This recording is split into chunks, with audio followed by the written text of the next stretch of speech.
G'day everyone and welcome back to my hardcore collection series, where I am clogging my way to the gilded staff of collection, one collection log a day.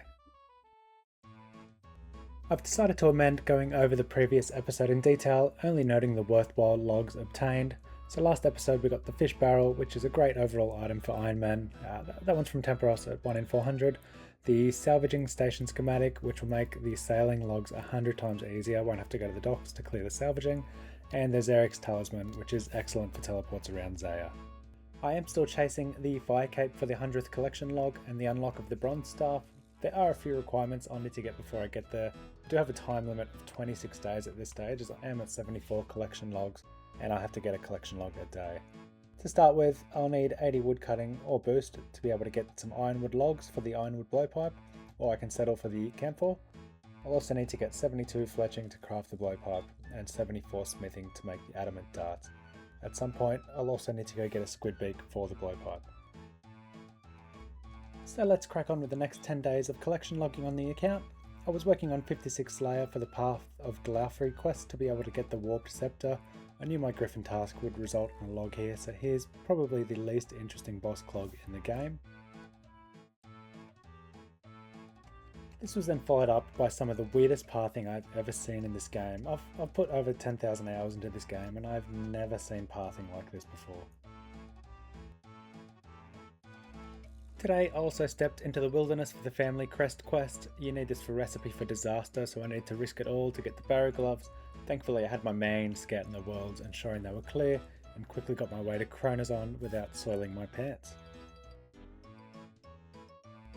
Hi, just me in postscript, maybe just a little, I was stressing out. Next up, I have been trying to get any of the rumour logs for a couple of days now. As you can see, I started this on May 19th, doing over 70 rumours. I ended up getting nothing, however the meat is quite good for early game iron and the RFD cooking levels. Keep in mind, I am putting this video together on the 12th of June and I am still yet to receive any piece of the Hunter outfit, even though I've got the elite level unlocked now. I also started a little mini grind today as well, going for the Golden Tench. The Hunter and Fishing XP is a good passive way to level them up while going for the rods and the fish barrel, and I thought, what does this account need more than to go to the Grand Exchange and indiscriminately whack randoms with a big fish. So I'll be doing 100 casts a day just until I get the Golden Tench. Unfortunately, the plugin is a bit shaky between my two accounts. I do get roughly a 0.5% chance every day of getting the Tench. So in light of no hunter logs today, I finished the day at the Giant's Foundry getting the double ammo mold. Great for crafting cannonballs, it's going to come in handy for tomorrow. I started today at the Terror Birds in an attempt to get the Warped Scepter. A little bit of a gripe with this account. I've not really spooned anything yet, except for the 4KC Phoenix pet. That was before the series started, so it didn't really help the account.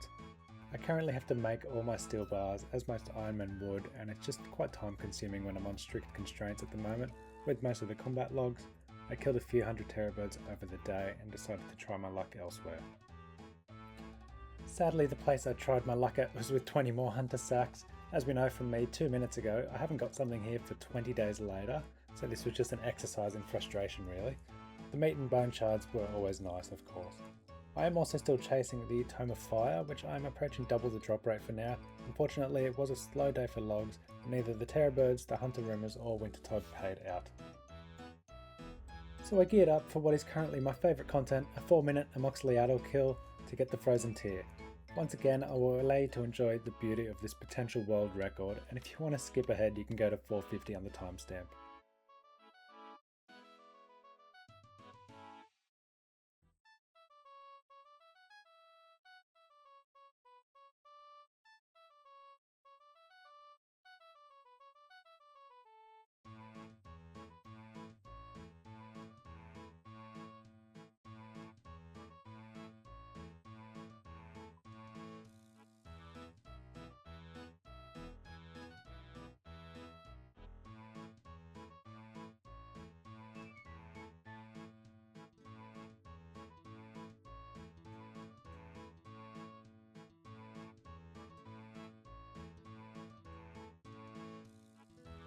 Day 44 was the start of the Veil Totems grind. I managed to get myself the easiest item to get, who would have thought, the Ent branch.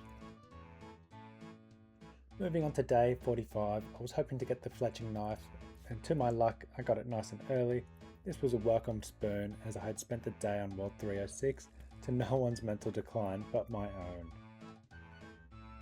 I also started on a second mini side quest today. I wanted to greenlog a boss, so I thought I'd start doing 10 Brutus Cassie a day until I got the pet. However, to keep it a challenge, I was going to also do 10 push-ups for each day this carried on. So starting at 10 on day 1, 20 on day 2, 30 on day 3, and so on. This means, as I am already at 98 KC, by the time I hit the drop rate, I'll be doing push-ups in roughly the 900s.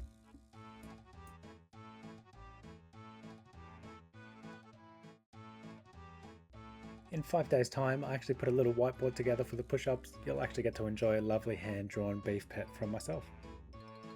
May 26th, my last 2 brain cells were competing at their highest ability possible to be able to cope with what can only be described as Dante's 10th circle of hell. Having reread the Divine Comedy last year, I was troubled to find that Dante did leave out Barbarian Assault on World 306 from his work. More to come on that. May 27th, I headed over to the Rogue's Den and started to work on the outfit. This is generally a 1 hour grind maximum, so I really don't mind the tediness of this activity. However, I do heavily rely on the plugin, which I think is absolutely fine as well.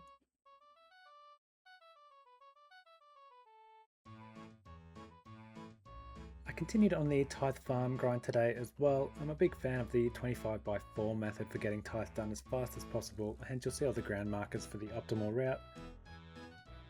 For some reason, I had it in my head that I needed 65 farming to access the guild and start the contracts, so I got to work on some quick and easy farming XP. There's 100 fruit, 200, 300, 400, and 500 with a rather satisfying XP drop. Not as fun as on leagues, but still golden. Day 48, 49 and 50 was much of the same, getting the rogues outfits. Keep in mind, I'm still doing my 100 Tanch and 10 Brutus plus the extra 10 push-ups a day here, so unfortunately I have not spooned a fish or a cow, words I never thought I'd have to say. I then thought it might be fun to do the last piece of the rogues outfit on mobile without any of the plugins. Yes, this is a thought I had. I just want to paint a picture. I was sitting there at my PC, telling myself I had to go get a clog for the day, and a thought entered my mind, like many often do. What if I did this on mobile? As I've said in the past, I play on a Z Fold 7, so I am lucky enough to have a large screen for accurate clicks. The first attempt actually didn't go too bad, and I got quite far through the minigame. I was weaving, dodging, grabbing ledges, jumping under swinging obstacles like I was an overachieving guest on Wipeout. I inserted tiles, entered grates, and was overall very happy with my first run. Until I got to a part I literally had no memory of how to pass. It got me. The walls closed in, and sadly my next 2 attempts were exactly the same, despite me trying to figure out the floor pathing. Was I going to look up a guide? I'm someone who never used a guide for any of the water temples in Zelda. I've platinumed every FromSoft game. I beat Chip's Challenge 20 years ago without any assistance. It was time to lock in.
And that was it for the Rogue set and day 51 done and dusted.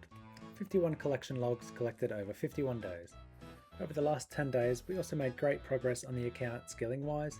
To quickly go through what we achieved, we got 67 agility, so only 3 more to go till the Mori Hards.